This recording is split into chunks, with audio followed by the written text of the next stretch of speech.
할렐루야. 아멘. 오늘 우리가 함께 하나님이 놓으신 단 하나의 기초라는 제목으로 우리 은혜 받기를 원합니다. 하나님께서는 우리 인생에 기초를 주셨다라는 것입니다. 믿습니까? 모든 건축물들이 있을 때 기초가 없이 세워질 수는 없지 않습니까? 우리 인생도 기초가 있다라는 것입니다. 그래서 그 기초를 우리 하나님께서 유일하게 단 하나를 우리에게 주셨는데 그것이 무엇이냐? 바로 우리 주 예수 그리스도인 줄로 믿습니다. 윤동주 시인이 이런 아주 유명한 시죠. 서시라는 시에서 이렇게 시작합니다. 죽는 날까지 하늘을 우러러 한 점 부끄럼 없기를, 이렇게 시작을 하죠. 이 시가 아주 유명한 시이고 정말 많은 사람들의 마음을 감동시키는 그런 시인데 왜 이 시가 그런 감동을 줄까? 왜냐하면 이 시에는 우리의 마음의 소원이 들어있기 때문이라는 것이에요. 우리도 어떤 마음을 갖고 있습니까? 그것은 우리 인생을 우리가 살면서 우리도 부끄럽지 않은 인생을 살고 싶다라는 마음의 소원이 있다라는 것이죠. 떳떳한 인생, 누가 들춰봐도 괜찮은 그런 인생, 그런 인생을 살고 싶은 그런 마음의 소원이 우리 모두에게 있다라는 것입니다. 그래서 이 시가 많은 사람들을 울리는 것이죠. 그런데 우리는 존경을 받고 싶고 인정을 받고 싶은데 내 삶을 돌아보면 존경받을 수가 없고 인정받을 수 없는 그런 삶을 살아가고 있는 우리 자신을 발견하게 된다라는 것이에요. 그리고 또 우리는 어떤 소원이 있죠? 사랑받고 싶고 사람들에게 존중받고 살고 싶은데 사랑받지 못하고 존중받지 못하는 그런 삶, 그런 문제가 나에게 있다라는 것을 우리가 발견할 때 우리는 그런 내 비참한 모습을 어떻게 합니까? 숨기려 한다라는 것입니다. 그 누구에게도 들키지 않으려고 우리는 발버둥을 친다라는 것입니다. 그래서 우리도요, 우리가 우리의 인생을 잘 돌아보면서 나는 왜 이렇게 열심히 살려고 했는가? 내 삶을 이끌고 있는 이 강력한 동기가 무엇이고 에너지가 뭘까? 잘 생각해 보면요, 그 중에는요 이런 게 있다라는 거예요. 내 안에 있는 그 수치심을 들게 만드는 것들, 내 안에 내게 부끄러움을 주는 것들이 있다는 거예요. 내가 뭔가 숨기고 싶은 것이 내 안에 있다라는 것입니다. 이것이 성경이 우리에게 가르쳐주는 인간의 상태라는 거예요. 그래서 한마디로 말하면 뭐라 그럽니까? 죄인이다, 이렇게 말하는 것이죠. 이 죄인이라는 얘기를 들으면 처음에 기분이 안 좋아요. 나는 아무런 범죄도 안 저질렀는데 왜 나에게 죄인이라 그러나. 그러나 성경은 그런 어떤 이렇게 우리 법조문을 어겼다, 그런 차원에서 말하는 것이 아닙니다. 성경이 말하는 것은 인간의 이 마음이요 부패했다라는 거예요. 인간의 마음이 온전하지 않다라는 거예요. 인간의 마음에 불안정함이 있고 두려움이 있고, 이것이 다 무엇입니까? 뭐 자격지심도 있고 여러 가지 불안정한 것들이 우리 인간의 마음에 있지 않습니까? 나는 그러고 싶지 않아요. 마음은 그렇지 않은데 나도 모르게 누군가에게 상처를 줄 때도 있고 누군가에게 상처를 받는다라는 거예요. 저 사람은 왜 이렇게 나에게 상처를 주나 하고 그 사람하고 대화를 해보면 문제가 해결되나요? 해결이 안 돼. 그런데 여러 기회를 통해서 왜 나에게 상처를 주나 가만 보면 그 사람도 상처가 있든지 아니면 그 사람도 나한테 상처를 받았든지 뭔가 우리는 다 알 수 없어요. 나는 그러고 싶지 않은데 그렇게 되는 어쩔 수 없는 그 무언가, 우리가 표현하기는 어렵죠. 가정마다 개인마다 어디 모든 사람마다 다 그런 문제들을 우리는 끌어안고 살아가고 있다라는 거예요. 그래서 그 모든 것들을 우리는 어떻게 하고 싶은 것인가? 감추고 싶은 것이에요. 숨기고 싶은 것이에요. 저도 자녀들을 낳고 키우면서 보니까 저에게 문제가 있고 우리 자녀들이 나의 이 문제를 몰랐으면 좋겠다 하는 것들이 있다라는 것이에요. 좀 숨기고 싶다. 내 자녀들에게만은 존경받고 싶다. 뭐 이런 게 있다라는 것이죠. 그런데 그러기가 쉽겠습니까? 나도 우리 부모님을 존경했나 봤더니 엄청나게 존경을 했습니다. 엄청나게 존경을 했지만 또 한편으로는 속으로 다른 얘기를 한 적이 왜 없었겠습니까? 있었다라는 거예요. 우리 부모님이 나에게 그런 모습을 보이고 싶어서 보였겠습니까? 나를 실망시키고 싶어서 실망시켰겠습니까? 그렇지 않다라는 것입니다. 이런 게 인간의 연약함이고 문제이고 이런 모든 것들을 우리는 가리고 싶은 것이에요. 그래서 무엇입니까? 내 안에 있는 그 수치심을 들게 만드는 그것을 성경이 원죄라고 말하는 그 부끄러움을 가리기 위해서 우리는 일평생을 쫓기듯 살아간다라는 것입니다. 뭔가 숨기려고 하니까 편히 쉬고 싶은데 쉴 수가 없어요. 이 쫓김이 어디에서 시작되었는지 성경을 보니까 인간의 타락을 기록한 첫 장면에서부터 그런 모습들이 나타난다라는 것입니다. 선악과를 먹은 직후에 그들이 제일 먼저 한 것은 무엇입니까? 숨었다라는 거예요. 하나님 앞에서 하나님과의 관계 속에서 뭔가 부끄러운 감정이 드니까 숨는 것이에요. 그리고 선악과 잎으로 자기의 몸을 자기가 벗은 줄 알고 자기 몸을 가리려고 했다라는 것입니다. 그리고 하나님께서 그 아담을 불렀을 때 뭐라고 말했습니까? 3장 10절에 창세기 3장 10절에 보면 이렇게 말했다는 거예요. 내가 벗었으므로 두려워하여 숨었나이다, 이렇게 나와 있다는 거예요. 사랑하는 성도 여러분, 여기 보면요, 수치라는 말이 있고 두려움이라는 말이 있어요. 부끄럽다라는 뜻이 있죠. 그리고 두려움이라는 말이 있죠. 이 둘은 언제나 우리 인생을 늘 쫓아다니는 단어입니다. 아담 때부터 시작해서 지금 우리 이 시대를 살고 있는 우리 모두에게, 각각에게 다 쫓아다니는 단어예요. 사람은 자기가 이렇게 자기 안에 있는 모든 이 부끄러운 것이 사람들에게 이 노출이 될까봐 늘 두려워합니다. 그래서 무엇을 합니까? 이파리를 엮는 거예요. 뭔가 자기를 가릴 것들을 찾는 것이에요. 왜 사람들은 이렇게 벗겨지는 것을 두려워하는 것입니까? 자신 안에 있는 모습 그대로가 그대로 노출되는 것을 사람은 왜 이것을 힘들어하고 부끄러워하는 것입니까? 이거 사람들을 노출되자는 사람, 못 사는 사람들 한둘이 아닐 겁니다. 자신의 본질과 민낯이 의롭지가 않기 때문이에요. 그렇다고 우리 사랑하는 성도님들이 나쁜 분이다 이런 뜻은 아니에요. 절대로 그런 뜻이 아니에요. 우리 인간은 그렇다는, 저부터 시작해서 우리의 본질, 나의 본질, 나라고 말할 수 있는 것의 본질, 그 민낯에는 부끄러운 것이 있다라는 것입니다. 자랑거리가 아니기 때문이라는 거예요. 보여주면 안 되는 비참함이 자기 안에 있고 그것이 곧 자기의 진짜 정체이기 때문이라는 것입니다. 그것만은 숨기고 싶고 그것만은 들키고 싶지 않은 것이에요. 그런데 무화과 나뭇잎으로는 그것이 다 가려지지가 않는다라는 것입니다. 바람이 불면 나뭇잎파리가 떨어지고, 그러면 사람들은 어떻게 합니까? 그 다음 단계, 어떻게 하면 나를 가릴 수가 있을까? 우리가 이 성경이 다음 이 장으로 넘어가면 가인이 등장하고 아벨이 등장합니다. 근데 가인이 자기 동생 아벨을 죽여요. 왜 그랬을까요? 가인이 왜 죽였을까요? 동생 아벨이 하나님께 인정받은 것, 그것이 시기했다 이렇게 나오거든요. 시기질투했다. 근데 이 시기질투의 본질을 깊이 생각해 보면 이런 것이죠. 이 동생이 인정받으니까 자신의 부끄러움이 그리고 그 수치심이 폭로되는 것처럼 느껴지는 거예요. 단순히 동생이 부러워서 죽인 게 아니에요. 동생의 인정받는 것, 나는 인정받지 못하는 것이 무엇을 만든다고요?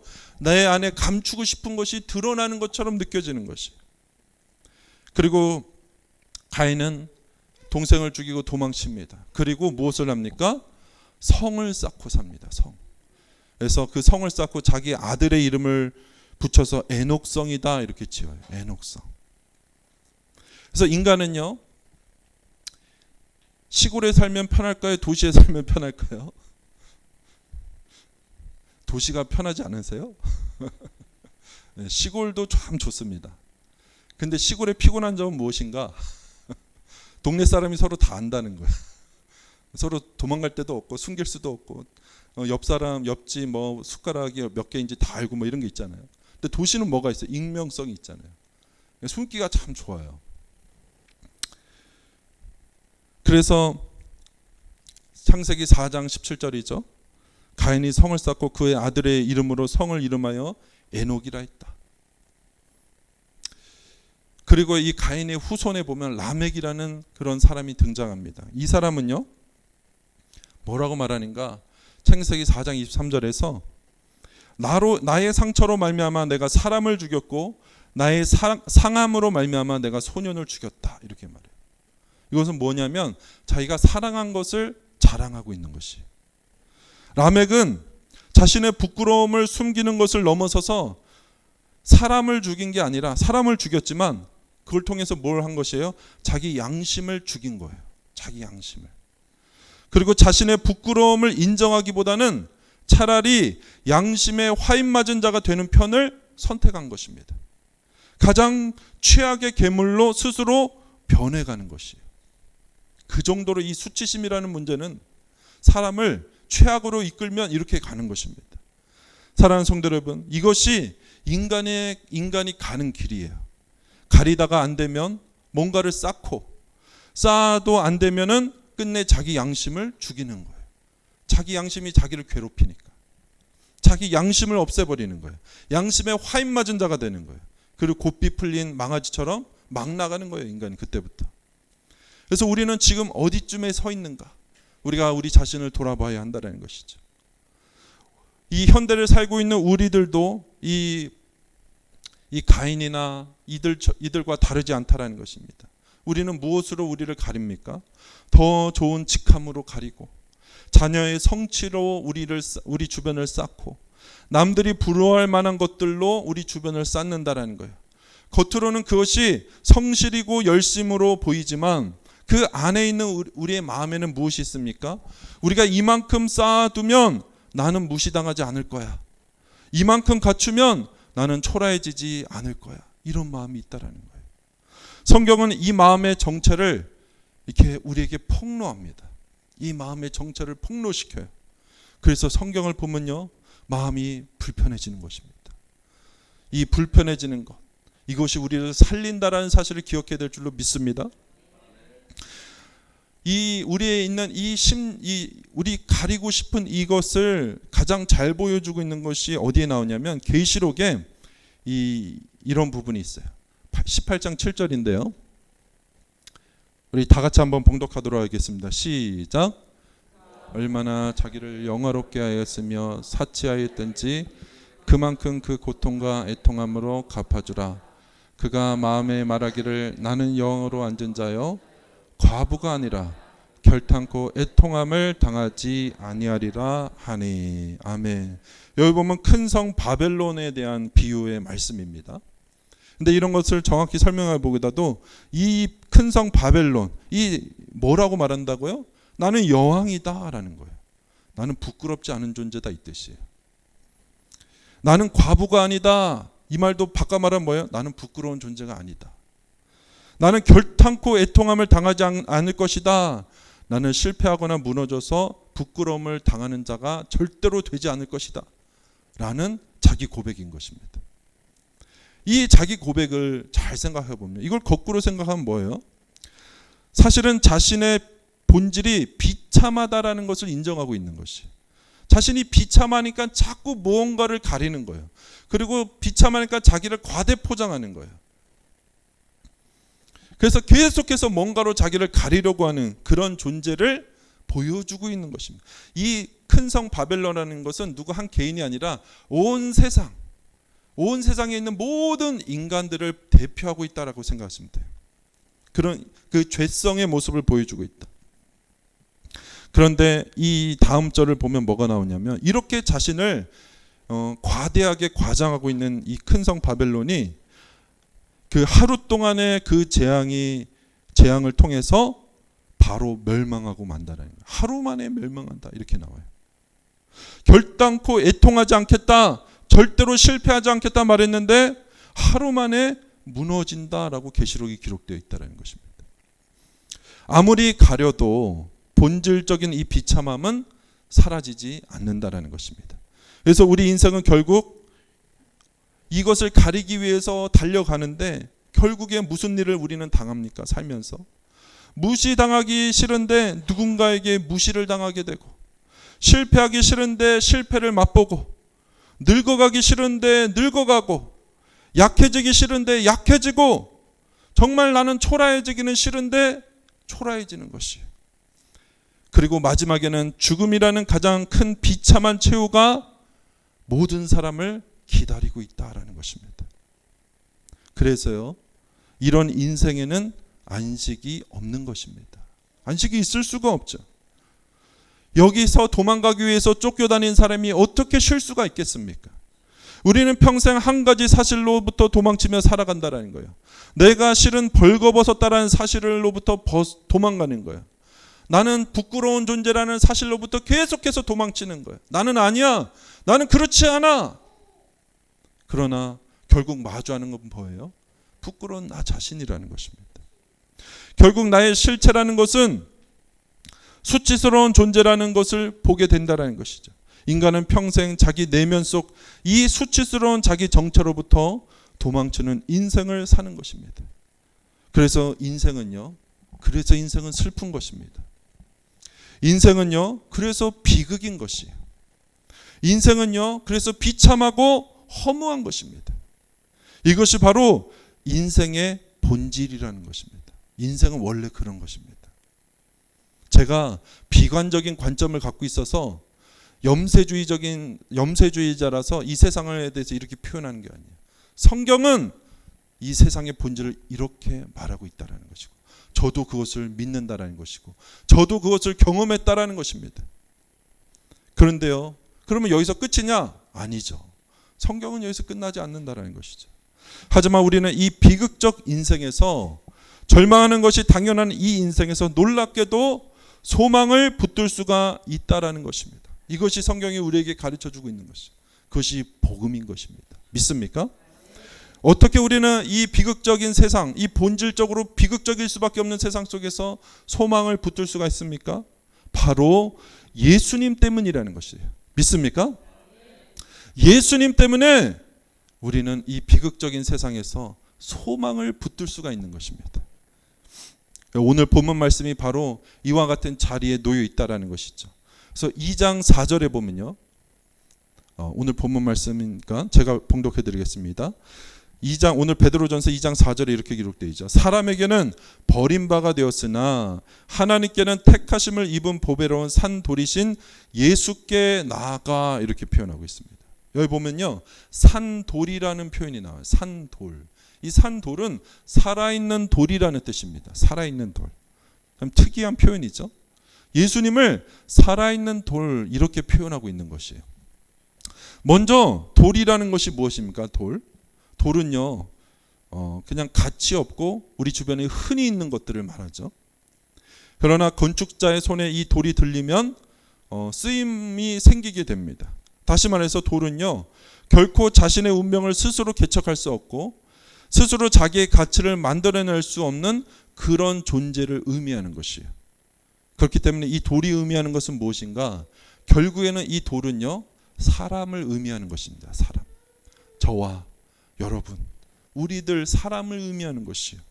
그런데 여기에 특이한 표현이 있죠. 살아있는 돌이다라는 표현이 있어요. 돌의 본질적인 특성과 맞지 않는 그런 표현입니다.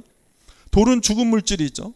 그러나 이 표현은, 이 살아있는 돌이라는 표현은 죽음에서 부활하신 예수님을 가리키는 말입니다. 믿습니까? 산돌이라는 말에 부활하신 예수님의 의미가 들어있어요. 다시 말해서 돌은 인간을 의미하고요, 산돌은 살아나신 인간, 예수 그리스도, 죽음을 이기시고 부활하신 인간 대신 예수 그리스도를 의미한다라는 것입니다. 사랑하는 성도 여러분, 예수님께서 산돌이 되어주신 것은요, 우리에게는 정말로 말할 수 없이 놀라운 은혜라는 사실을 기억하시길 바랍니다. 예수님은요, 원래 돌이 아니에요. 예수님은 하나님이시기 때문에 원래 돌이 아니에요. 예수님은 하나님이신데 그 하나님께서 돌이 되어주신 것입니다. 돌들을 구원하시기 위해서 돌이 되어주신 거예요. 그래서 인간이 돌이기 때문에, 그래서 제가 머리가 별로 안 좋은가 봐요.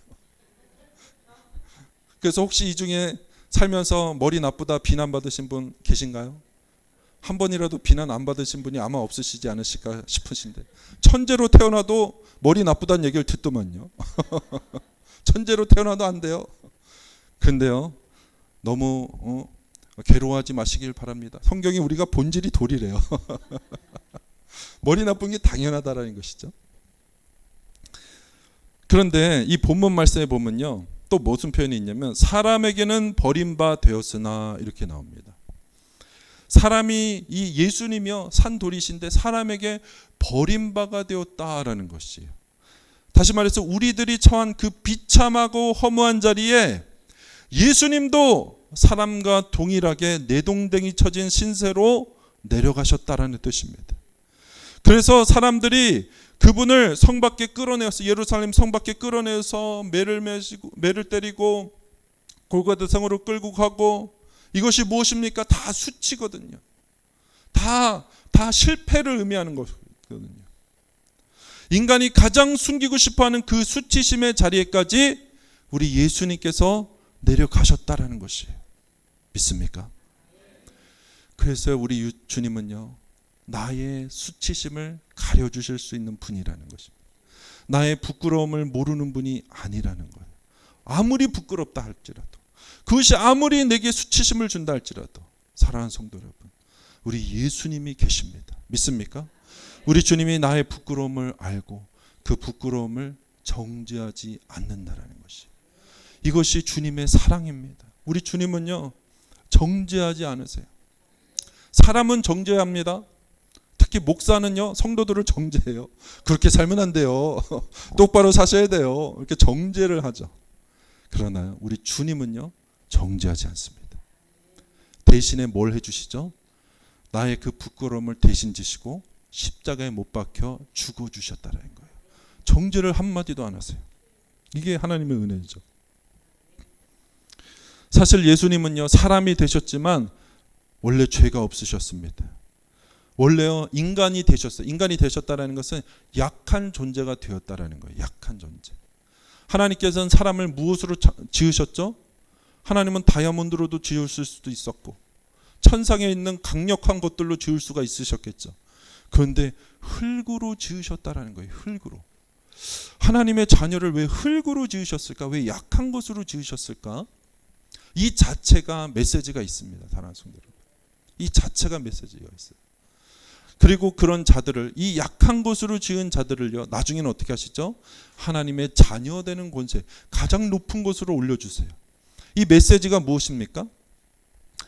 우리가 뭐 강한 존재냐, 똑똑하냐, 뭐가 있냐 없냐, 집안 배경이 어떻냐, 뭐 돈이 있냐 없냐, 이런 거가 중요하지 않다라는 거예요. 하늘에 있는 천사들이 우리보다 훨씬 강력하고 똑똑하죠. 그러나 그런 것들이 중요하지 않다라는 메시지를 하나님은 인간을 창조할 때부터 부어주신 것입니다. 그래서 우리는요, 우리가 뭔가 부족함이 있어도 낙담하지 마시기를 바랍니다. 우리는요, 하나님 한 분이면 되는 존재예요. 원래부터 그런 존재예요. 태어날 때부터 그런 존재예요. 우리 예수님은요, 인간이 되셨어요. 그러니까 약해지신 것이죠. 돌처럼 변하셨으니까, 흙을 입은 인간이 되셨으니까 원래 하나님 모습보다 약해지셨죠. 그렇지만 약해지셨지만 그럼에도 비참한 존재는 아니었어요. 왜냐하면 죄가 없으셨기 때문에. 부끄러움을 당하실 일이 전혀 없는 분이었습니다. 그런데 억울하게 그 수치의 자리까지 내버려지셨다라는 것이죠. 우리는 그렇게 피하고 싶어서 평생을 어떻게든 도망다니는 바로 그 자리, 그 수치의 자리를 예수님께서는 스스로 내려가셨다라는 것입니다. 벗겨짐을 당하시고 십자가 위에서 죽임을 당하시고 사람들에게 조롱거리가 되셨다라는 것입니다.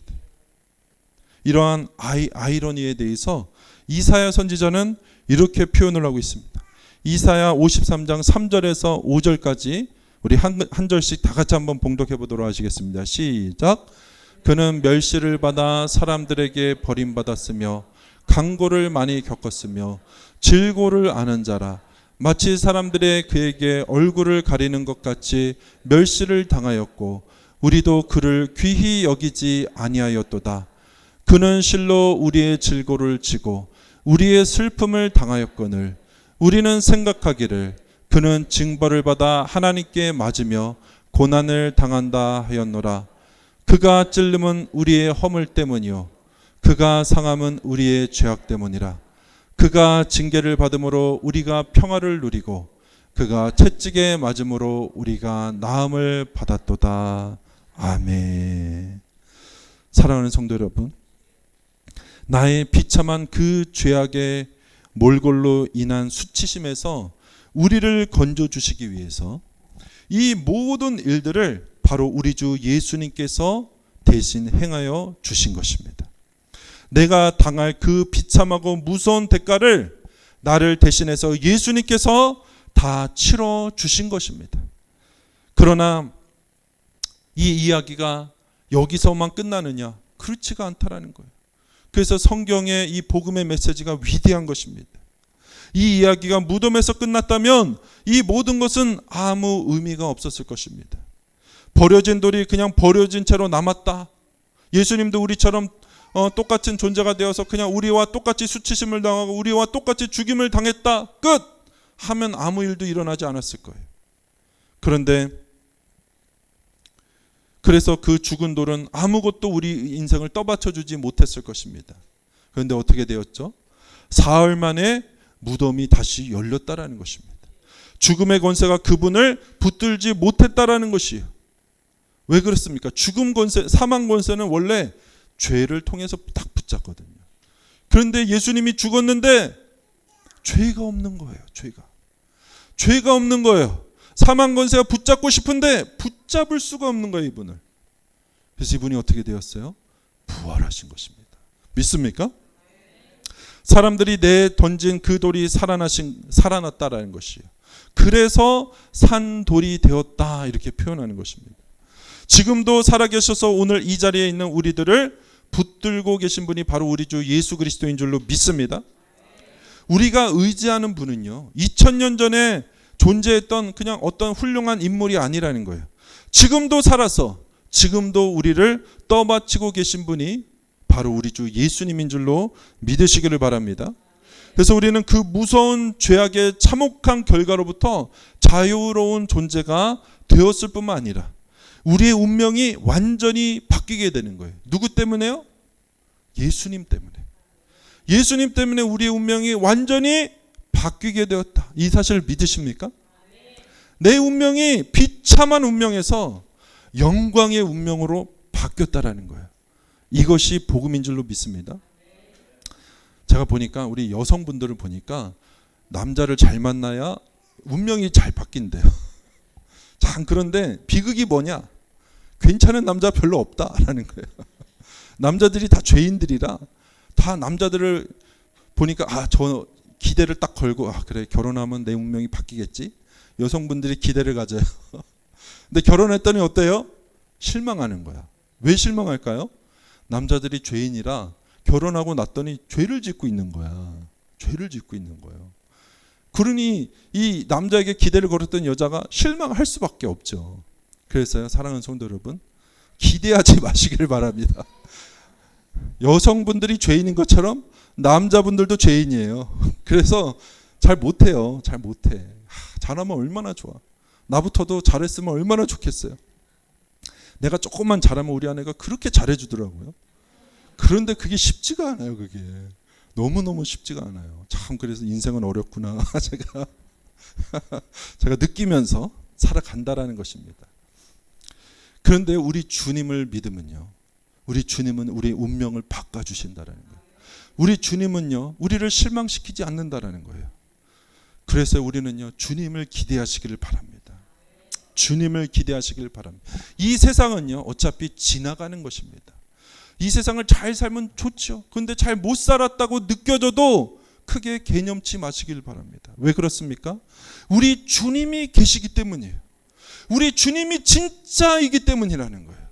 그래서 이 세상에서 성공했냐 실패했냐는요, 사실은 그렇게 중요한 게 아닙니다.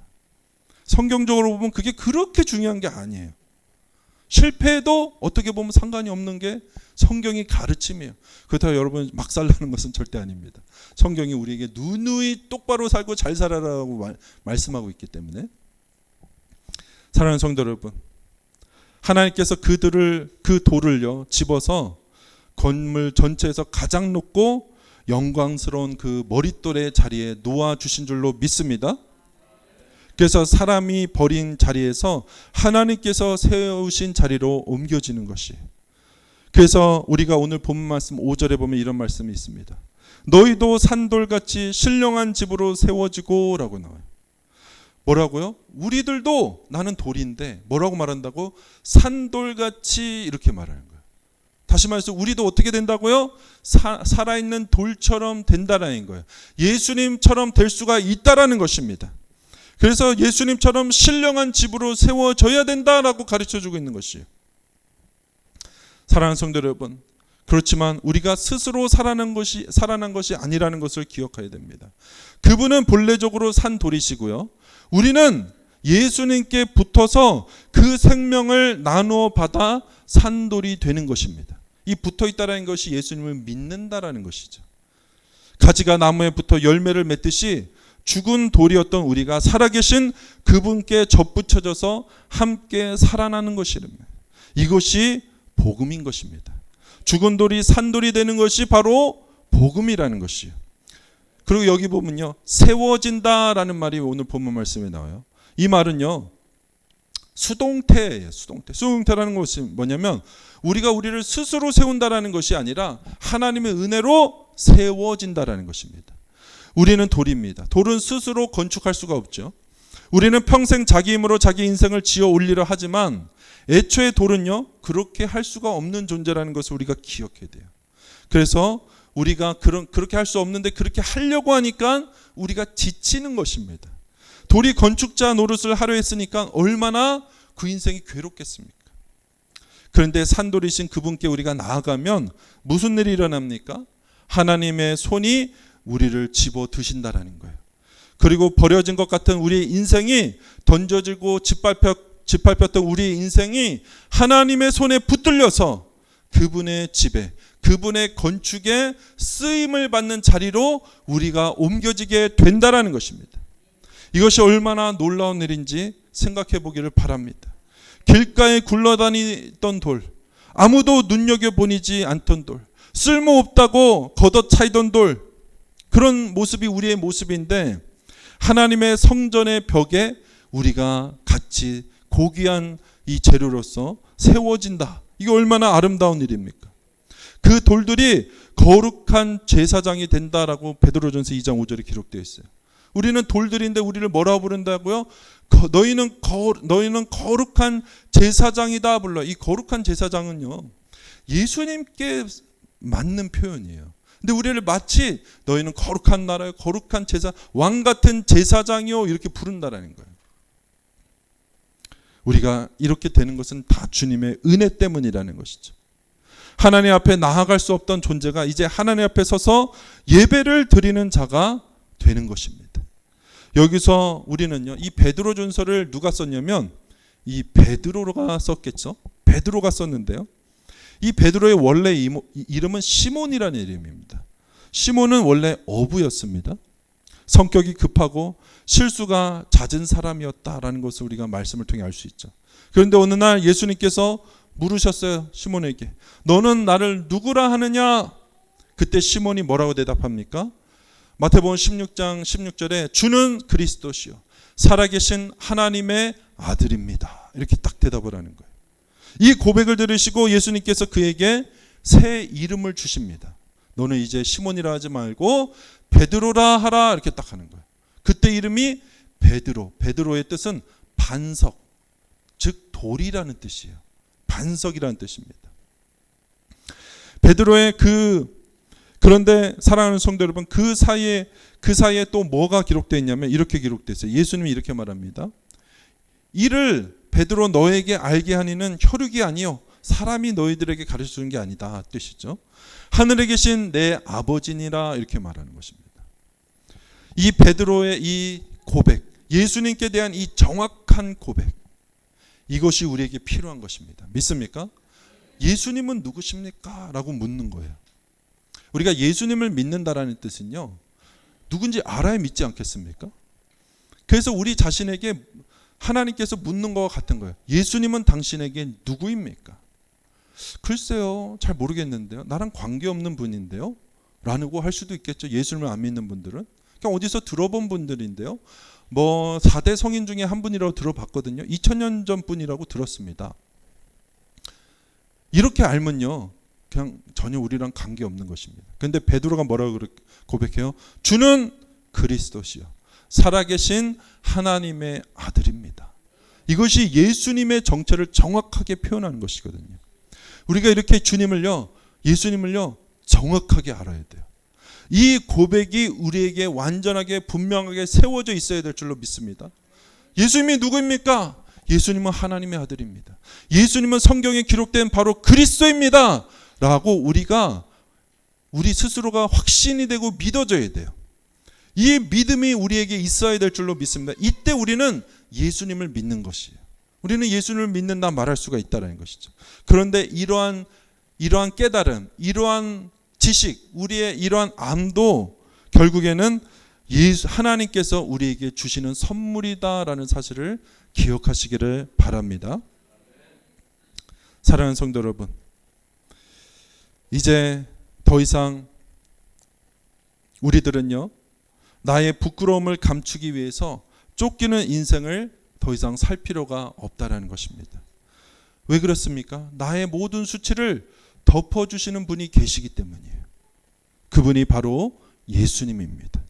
나는 본질적으로 죄인이고 비참한 존재이고 흠이 있는 존재이고 내 모습을 있는 모습 그대로 다 드러낼 수 없는 부끄러운 존재였는데 그런 나를 주님의 보혈이 덮어주신 것입니다. 그래서 나의 부끄러움이 완전하게 이게 커버가 된 거예요. 그러니까 더 이상 불안할 필요가 없는 거예요. 그래서 나는 더 이상 부끄러운 존재가 아닌 것이 된 것입니다. 그리스도의 의, 곧 하나님께로부터 나타난 의로 말미암아 의로운 존재, 다시 말해서 자랑스러운 존재, 점도 흠도 없는 깨끗한 존재, 부끄러움이 전혀 없고 부족함이 전혀 없는 완전한 존재로 우리들이 다시 태어나게 되었다라는 것입니다. 이것이 그리스도의 은혜로 된 줄로 믿습니다. 그렇기 때문에 우리는 여기서 한 가지를 분명히 해야 되는 거예요. 오늘부터 내 안에 죄가 사라진다는 뜻이 아닙니다. 우리는 여전히 넘어지고 씨름할 것이 있다라는 것입니다. 그러나 하나님께서는 그런데 하나님께서 나를 보시는 그 시선이 예수님을 믿기 전에는 죄인이었어요. 진노의 자녀였어요. 그 운명이 멸망으로 결정된 자였어요. 그런데 우리가 예수님을 믿고 예수님의 보혈로 커버가 된 이후로는 하나님이 무엇을 보신다고요? 내가 부끄럽고 숨기고 싶은 그것을 보는 게 아니라 그리스도의 보혈을 보는 것입니다. 믿습니까? 예수님의 보혈을 보는 거예요. 그 보혈 아래 무엇이 있는지 하나님이 보지 않으시는 거예요. 그래서 하나님이 우리를 뭐라고 인정해요? 너는 의로운 자구나 라고 인정하는 거예요. 예수님의 보혈로 말미암아 의로운 자가 되었구나. 너는 문제가 없구나. 너는 천국 갈 백성이구나. 이렇게 하나님이 예수님의 보혈 때문에 인정해 주시는 것이에요. 그래서 우리들은요, 더 이상 정죄받지 않는 것입니다. 바울은 같은 복음을 다른 그림으로 이렇게 말하죠. 고린도전서 3장 11절인데요. 우리 다 같이 한번 봉독하시겠습니다. 시작. 이 닦아둔 것 외에 능히 다른 터를 닦아둘 자가 없으니 이 터는 곧 예수 그리스도라. 아멘. 사랑하는 성도 여러분, 다른 터가 없다라는 것입니다. 믿습니까? 우리가 의지할 다른 터가 없다라는 것이.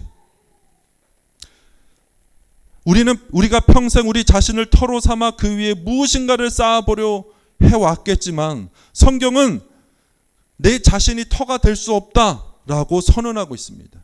나의 성취도, 나의 평판도, 나의 성실함도 나의 인생을 떠받칠 수가 없다라는 것이. 오직 하나님께서 이미 닦아두신 그 터가 우리에게 있을 뿐이라는 것입니다. 그리고 그 터가 우리 주 예수 그리스도라는 것이. 여러분의 터는 더 이상 여러분 자신의 것이 아닙니다. 여러분의 터는 그리스도라는 것이. 믿습니까? 이것을 믿어야 됩니다. 내 인생의 터는 그리스도다. 내 인생의 기초는 그리스도다. 나는 그 위에 서 있다. 나는 흔들릴 수 있어요. 나는 쓰러질 수 있어요. 나는 실패할 수 있습니다. 그러나 나의 터는 절대로 흔들리지 않고 무너지지 않는다라는 것입니다. 우리들이 바로 그 위에 있습니다. 그러므로 이제 우리는요, 비로소 쉴 수가 있는 것이. 믿습니까? 나에게 터가 있기 때문에. 평생 우리를 쫓아던 것이 무엇이었습니까? 나는 벌거벗었다라는 그 사실을 우리는 피해 도망 다녔죠. 그런데 그것이 이미 덮여짐을 당했다라는 것이에요. 더 이상 도망칠 이유가 이제는 사라졌다라는 것입니다.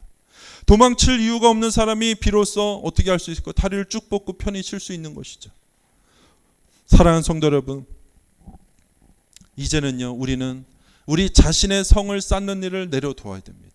이제 나를 가리려고 했던 발버둥 쳤던 그런 모든 순간들을 이제는 우리는 주님 안에서 내려놓아야 된다는 것이죠. 그리고 그리스도 안에서 안도의 숨을 쉬시기를 바랍니다. 그리스도를 묵상하시기를 바랍니다. 뭔가가 내 인생의 뒤를 쫓아와서 나를 불안하고 두렵게 만들거든 그리스도를 바라보시기를 바랍니다. 그분이 나를 위해서 하신 일, 그것을 묵상하시길 바랍니다. 믿습니까? 내가 실패했고, 내가 잘못했고, 내가 문제를 일으켰고, 내가 사고를 쳤고, 나도 책임질 수 없는 문제들을 내가 일으켰고, 이것들 묵상하는 게 아니에요. 뭐를 묵상하라고요? 예수 그리스도가 나를 위해서 하신 일, 그 일을 묵상하십시오. 믿습니까? 나를 위해서 준비하신 터, 나를 위해서 주신 그 기초, 그것을 묵상하십시오. 그것은 여전히 동일하고 흔들리지 않기 때문입니다. 내가 그 위에 올라가 있으면 절대로 우리 사랑하는 성도 여러분 수치를 당하지 않습니다. 그 터 때문에, 그 예수 그리스도 그 기초 때문에 우리는 부끄러움을 당하지 않는다라는 것이에요. 그래서 부끄러움을 당할까 봐 두려워할 필요가 없다라는 것입니다. 그래서 우리는요, 주는 그리스도시요 살아계신 하나님의 아들이시라는 이 고백이 오늘 저와 우리 모든 성도님들의 삶에서 진심으로 하나님의 은혜로 터져 나오시기를 주님의 이름으로 축원드립니다. 우리 기도하도록 하겠습니다.